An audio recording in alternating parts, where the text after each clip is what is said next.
მცხვენია თქვენ მაგივრად ღმერთის მაინც არ გეშინიათ ამის გამკეთებლებს ეს სამარცხვინო პოსტი წაშალეთ მალე რა თქმა უნდა ათეისტია ვინც ეს ჩაიდინა არ სწამს უფალი იესო ქრისტესი და ესე როგორ იყენებთ უფლის სახელს სპეკულაციისთვის, მოწონებებისთვის, კომენტარებისთვის, ცოტა ხო უნდა დაფიქრდეთ, არა, როგორ არანაირად არ გწამთ ღმერთის რწმენას რო ადამიანი დაკარგავს, ჩათვალეთ რომ ის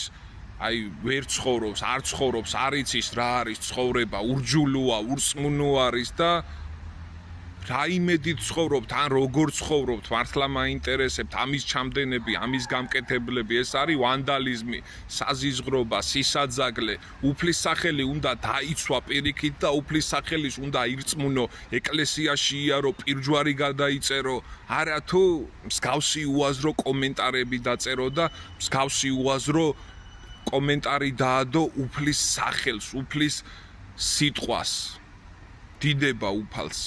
რწმენით ვცხოვრობ, წამს უფლის იესო ქრისტესი და თქვენს ამავეს მოგიწოდებთ. წაშალეთ მსგავსი პოსტები და ნუ აიგდებთ თავს მასხრად.